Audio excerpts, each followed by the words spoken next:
Hi everyone, my name is Bethany with Craft with Bethany, and on this week's video, I thought I'd do something a little different, and I have my little furry friend, my dog Biscuit, with me. Say hi, Biscuit. She's always in my sewing room, which is where I am today. I really just thought I would do something a little different this week's video. To be fully transparent, I just sent my son off to college on Sunday, and that has literally consumed my whole world for a few weeks now. And so over this past weekend, there was just so much going on that I didn't get a chance to really film like a sewing tutorial or crafting tutorial that I normally would do that would release on Fridays. So then this week, I thought, well, what can I do that would be something that might be of interest to you all, that could be a little different, that I can squeeze into after work one day this week. And work's been a little different this week too, which I will share more about that here in the coming weeks. But with that being said, I thought, I've had a lot of people over the years ask me about my sewing room, my craft room, and how I keep it organized, how I find places for things, how I, get stuff done, what are my favorite tools, all these things. And honestly, I could sit here and talk to you about my craft room or my sewing room for hours, which I'm not going to do. But I thought I might do something a little different and give you just some of my best tips if you are setting up your own sewing room or wanting to maybe make it a little better, find some ways to improve upon organization, those kind of things. And some of my favorite things in my space that I absolutely cannot live without. And you know what? You might find that you need those things too. Now, this is just me sharing my space and what works for me. I will be very frank with you that this space has not always looked this way. It has evolved over the years. So when you see all the stuff in this room, please know that I didn't just move into this house and set all of this up. I've lived in this house for 4 years. When I moved in, I had nothing. The countertops I built myself. This island right here, my fiance and I built together. I have a picture frame as a pegboard, and the only reason that happened is because the mirror and it broke when I was moving and redoing this space. And but the frame was what I loved about it, and my dad actually came up with the idea of putting the pegboard behind it so I could use that. And so there's a lot of things in here that have just been part of the evolution of like adding shelves and those kind of things. And it has evolved a lot over the last 4 years. When I first moved into this house, I was sewing. I had a bandana business, but it was a business. And so that was just one part of my space, but I had a crafting business. I was doing epoxy tumblers. I was doing a lot more like cricketing and die cutting machine stuff. I had a lot of different crafts going on at the same time.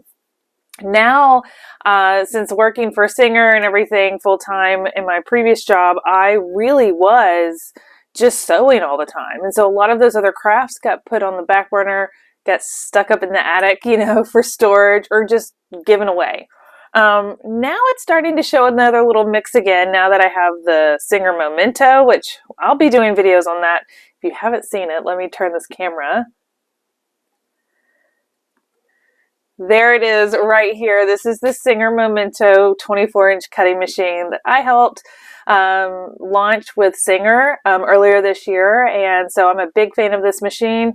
I've been using die cutting machines for over 16 years. And so I was really excited to get to be a part of the development and launch of this one. So there's a lot more coming with that specifically, but things like this come into my space that are almost 3 feet long, and I'm like, how do I work this into my space and make it functional?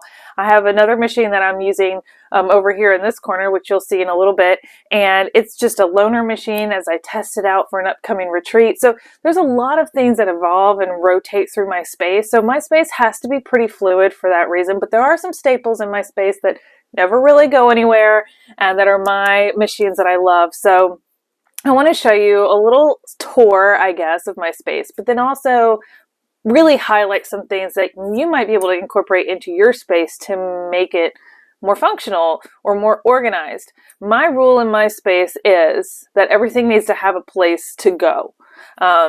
Every tool, every item, every piece of fabric. Now I say that and you see a table right here full of fabric and stuff, but just so you know, those are all projects I'm currently working on. They were stacked up on top of this because I was cutting on this table and it was getting really crazy over here. So before I started this video, I kind of tidied up my counters to be what they should be, and I stacked all of my current projects on this table.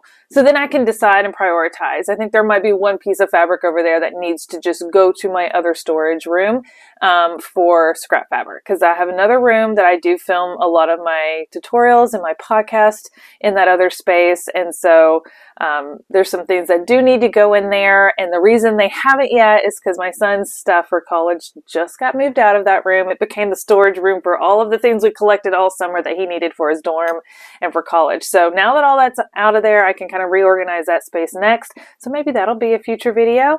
So you can see my studio space for anyone who might ever decide that they want to start filming content for YouTube or podcasts. That whole room is set up for that. But this room is my creative room. Just so you guys know, this space is not very big, okay? It is not very big. Whoop! I keep hitting things. Oh my gosh, I need to sit this down. I'm not good at that. I don't know how people do that. Anyway, sorry if that made you a little dizzy. So I measured my room because I was curious just exactly how big it is. So it is 13 feet, roughly, by 13 feet, roughly. And so this is a small little ranch house that I have, and this room is a one-car converted garage. So when I bought the house, someone had already converted this room that previously was a one-car garage into an interior space. So I have some things in here that are a little quirky to my space that you may not have if you are using, say, a spare bedroom or bonus room. But one thing I do have in this room is 3 doors. So that takes up a lot of wall space. So I have gotten pretty creative. I am going to move this again. Woo! All right. All right, so I'm going to kind of walk around with you guys. This is different, but this is the first door that goes to the outside, obviously. And this window right here is where a garage door used to be, and they filled that in and put in a window. So I do have some good light and all of that, and I can go right in and out of this door, which is great, and I love that. But it does take up wall space. The other door over here, going up these 3 little stairs I have, this door goes into the rest of the house. So into the kitchen and then the whole rest of the house. It's a little ranch style house. So my filming studio is at the other end of the house in the spare bedroom. And then this door right here is the back part of this garage. They walled it off where this mirror is and everything. They walled it off, and that is the laundry room. It's actually pretty decent size laundry room. Like the laundry's on one side, but the other half is pretty good size, and I used to use it for epoxy and those kind of things, so I could really close it off and control the temperature in there, which is important with epoxy. But Brett has taken over that space, so it's got tools in there, it's got a 3D printer in there, it's got a glow forge in there, my big heat press for shirts and stuff is in there, so there is other space in there and counter space and everything that we can utilize for other crafts, but I do keep it very much separate from my fabric and sewing crafts in here, but I do have some storage in there for some projects and items that I don't use as much anymore. All right, so this is my space. I think what I'm going to do is turn the camera around, stand up in this corner right here, and kind of give you a little pan across, and then I may do that from another point of view in the room so you can get a really good feel for it. Because a lot of people who see it just from one angle on social media think I have a really big space, but it's not. It's just how I've utilized the space to maximize its use for what I need. Now keep in mind, those 3 doors I pointed out, none of them are closets. There is no closet storage in my space. So everything you see has an intentional place. I really utilize wall space. I utilize a lot of storage underneath my countertops. And so you just kind of have to get creative for what works for your space. But if you are like me and you have a creative space with no closet, this is going to be a good video for you to give you some tips on how you can organize that stuff. All right, so let's do a quick spin around. Okay. So I did zoom out a little bit so it all fits in the camera lens a little better, but this is my space. Like I said, it's not very big.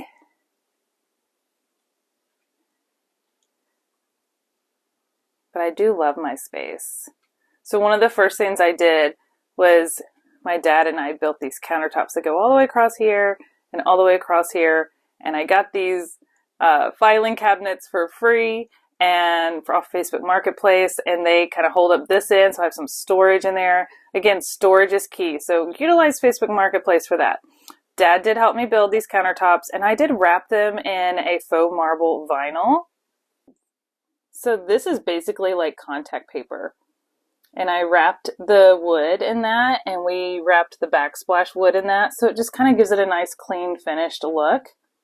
The other thing that we did is we utilized the supports for the countertops by making cubbies. So now all these little cubbies not only support the countertops, but they store supplies. So there's a cubby here, there's a cubby here, and there's a cubby down on that end. Now right here, let me move this out of the way, I have 3 of these rolly carts. I also have one more under my island. But these go in this way so that I can get 3 in there. I pull it out, open the drawer, get what I need, push it right back. So again, utilizing storage. And I make sure I have a nice seating area in front of my big machine. Standing over by the door that goes to the outside. And Biscuit is always sitting in my oversized desk chair. Now, again, this room's going to look big because I did zoom out a little bit so that you can get a big overview of it. But this is that space from a different angle. And you can see I really utilize my wall space. I did add this big mirror here because, one, it makes it feel a lot bigger, but also when you're a garment sewist like myself, it's really nice to be able to like try something on and look at the, mirror right there and see how it's fitting. I got that mirror off like Walmart for like $100 and it's great. Cubby storage is key. So let me go from another angle. I'm going to stand over here so you can see how many cubbies I really have. But the one thing I want to point out before I do that is my island. This island is makeshift. So no, I did not buy it from a company like this. These drawers right here and this little cubby on top came from Michael's, and then we added wheels, some caster wheels. And then this top right here is just a piece of melamine that is from Home Depot, and you can put edge banding on that with an iron so it gives it a nice clean finish. And I have a big 30 by 60 Martelli reversible self-healing cutting mat that fits it perfectly. So that is my island. I utilize hooks to hang my mats for my memento. I have these drawers full of goodies. I have a little more fabric storage here and here with these cubbies, and then I added this little drawer here because I really found myself stacking boxes and things I was getting delivered under here, and it just looked kind of bad. So I thought if I put storage here and make it functional, then it's less likely for me to just throw stuff under there. So that works really well for me, and I love my island. And of course, right above my island are a couple things that people never really get to see.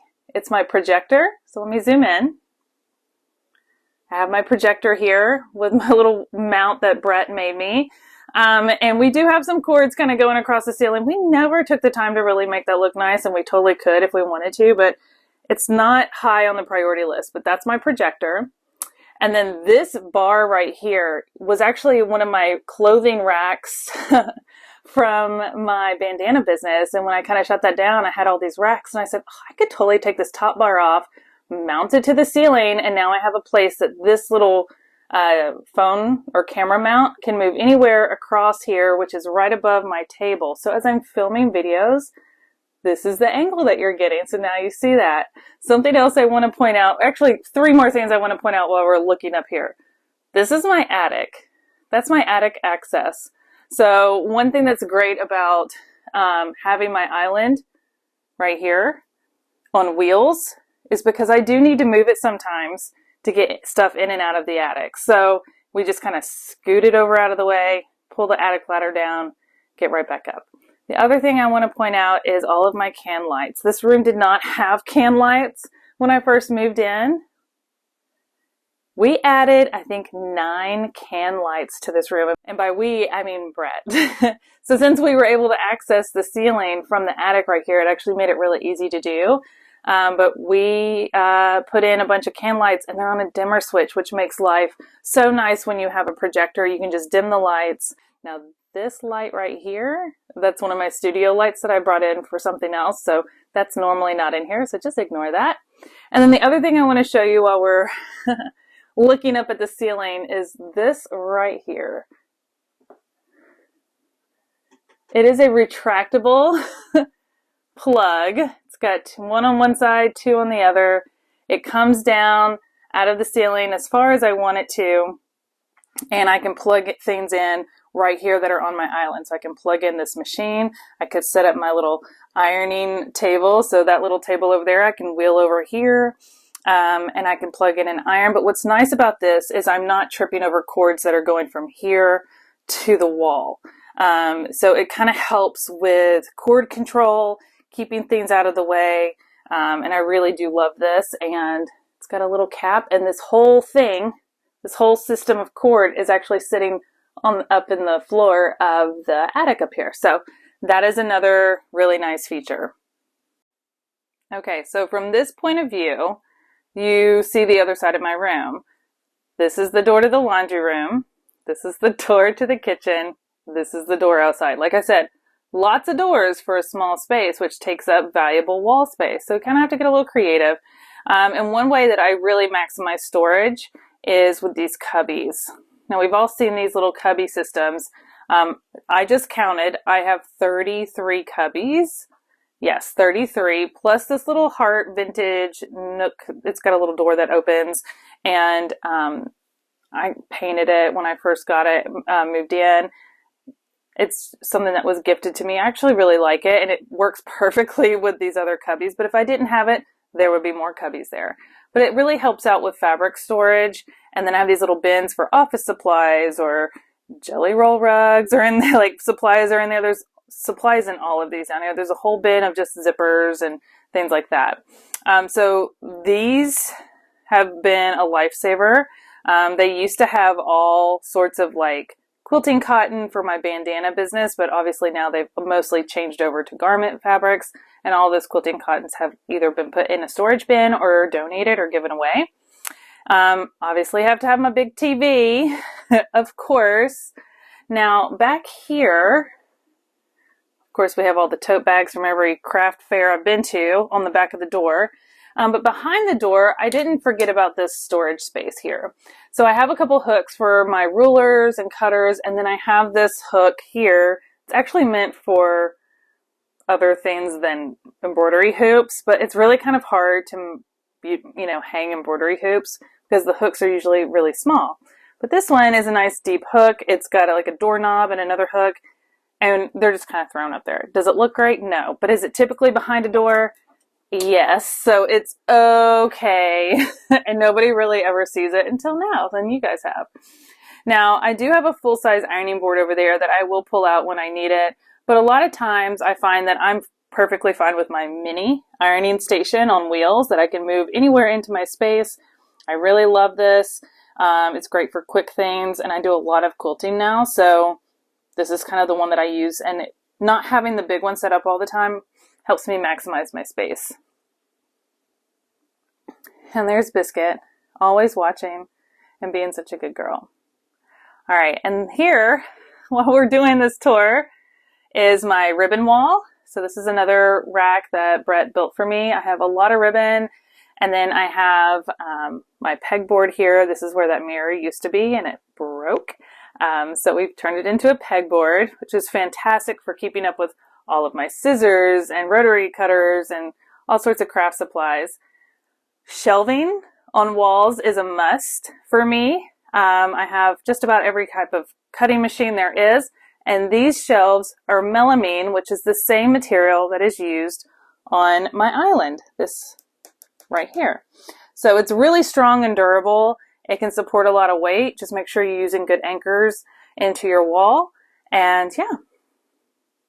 All right, so something I want to point out over here is my thread storage. So these are racks that I got off Amazon. Like I said, a lot of this will be linked in the description of this video. And I love the little pop of color it adds behind my machine. I keep a mix of embroidery and like cotton and polyester threads on here for domestic sewing that I mainly use with this machine. But I have way more thread than that, and it's in bins in my other room where I film. I have some shelving in there for storage. All right, so I set the camera down because I'm sure it was making you all dizzy, and I really am sorry. But I hope that kind of gives you a feel for my space. Like you can feel like I've been here. I hope that you can kind of get an idea of some things that you might be able to do, like the cubbies or the, under counter storage or creating an island on wheels. I can move this and turn it any which way I want, which is fantastic. So I do move it quite a bit. Just be sure you have, really good strong wheels underneath to support that kind of movement. And then the other thing that I think is really important to note about my space that might look a little different than yours is I do work in this space. I have a full-time job. So sometimes I'm at the office, sometimes I work from home, sometimes I run my own things, my own business or podcast or all these other things that I'm doing. So I do have a whole computer station. I call it my command center because I got one of those really big curved monitors. It's 32 inches, which doesn't sound that big when you look at the size of my TV, but compared to the monitor I had before, and then I got this one, I was like, oh, that's a lot bigger, but I love it. It makes editing videos, designing patterns, or creating content or any sort of things like that a lot easier to do when you have a nice big screen to do that from. So I do love my little command center over there. So I do have a dedicated space in my sewing and craft room for that not everybody really needs. But if you are going to be using devices like cutting machines or Wi-Fi enabled sewing machines or anything like that, you probably have a computer in your space. So make sure you take some time to set that up and have a dedicated workspace, and a really comfy chair helps, especially one that you can share with a furry friend. I don't know if you saw it in the video, but there's a dog bed in here and dog toys and all those kind of things. So of course I have to make room for other people or dogs in my space as well. One thing I wanted to point out is I have all of my projects sitting here, and what I'll probably do next is take some time to prioritize which ones I'm going to work on next. And then I do have a place in my laundry room where I can set them aside, the ones that I'm not working on at the moment, but that way I can keep all of the supplies together. So when I do need to start working on that project, I can pull it out, start working on it, and then have everything I need. I'm not digging around going, where did I put that, or losing things. Nothing's worse than being on a deadline or crunch time and then not being able to find your supplies. Another thing that might be a little different for my space than your space is the number of machines that I have in here. So besides having like 4 or 5 cutting machines in here, I also have I think 4 sewing machines in here right now. Sometimes there's more, sometimes there's less. And that's just kind of the nature of my job and different things I'm working on. And this is not the only ones in this house by any means. I did a head count of my machines in this house, including my vintage machines that I don't really sew on. I think I have 17 or 18 machines, and that's low for me. So I feel like that's good. But I know that's not the norm. So that's probably another thing is I have a lot of counter space, but it looks like it's taken up because I do have quite a few machines, and I do keep one on my island, and then I can easily set this smaller machine down below when I need to project and cut stuff. But I have different machines for different projects, for different purposes, for different jobs or contract work. So you'll see a lot of different things rotate through my space. I can almost guarantee you that every time you watch one of my videos, you'll see something has changed or moved or different. Like this machine right here won't be here after this month. It's one I'm testing out for an upcoming retreat. Sorry. So that one's going to be going away soon, which I'm sad about because I really do love it. But, I just was borrowing it to get comfortable with it before our retreat that I'm teaching at. So anyways, with that being said, I hope you've enjoyed this tour. If you have any questions about anything you saw in my space, please let me know in the comments.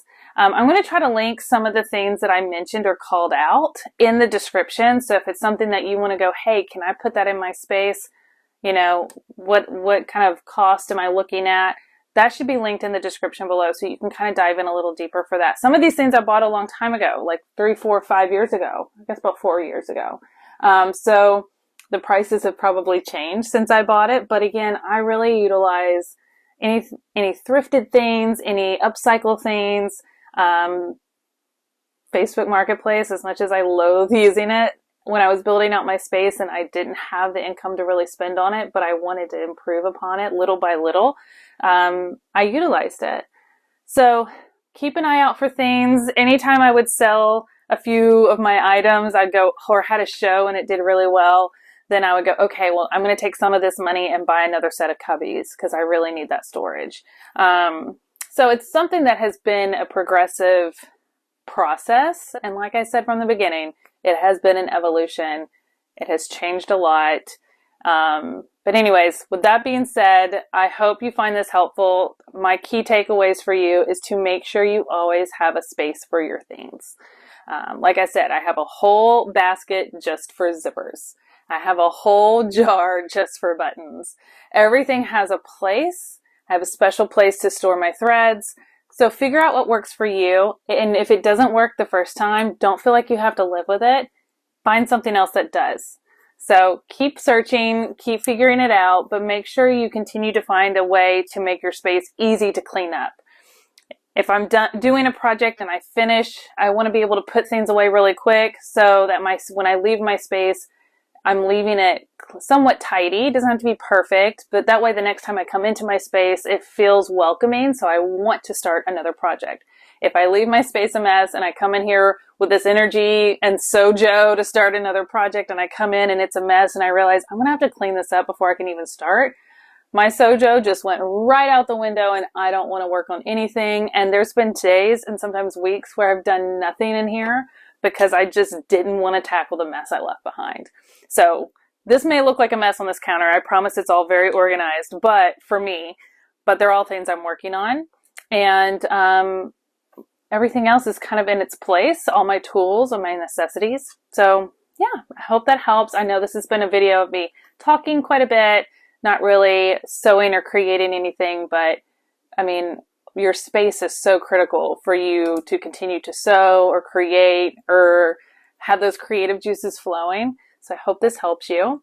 And if there's anything you want to see a little more of, let me know. Some things that I want to do more videos on is projectors. So I know that will probably come up in the comments like, oh, what kind of projector do you have? Mine is specific to my space. And that's a whole nother topic for another video. So we can definitely dive into that if that's something you want to learn more about. Just let me know in the comments. I definitely want to share my studio space with you all because I think you would really enjoy seeing it. It would be a much shorter video, but it does need some cleaning and reorganizing now that my son's college stuff is out of there. So I'll get to that soon, and I hope this has helped you find some things that might work for your space. And if it has, please let me know in the comments, or maybe you have something that you feel like might work in my space or someone else's space that you utilize that you're like, oh, I need to share this. Leave that in the comments too. If you found this video helpful, please go share it with a friend, a crafty or sewing friend that could benefit from seeing some of these tips, or just wants to see someone else's crafty sewing space. Like I said, it doesn't have to be some big fancy space. Mine's a converted garage and it's not very big. But from these videos, you really can't tell that it's not that big because I really maximize my space. So I hope that helps. I hope it inspires you. I appreciate you giving me some grace to not have a official tutorial this week.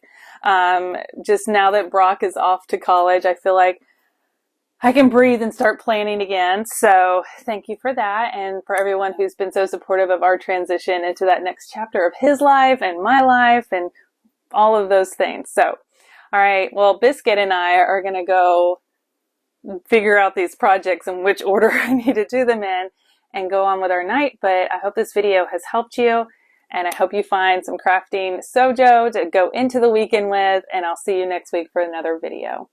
Bye.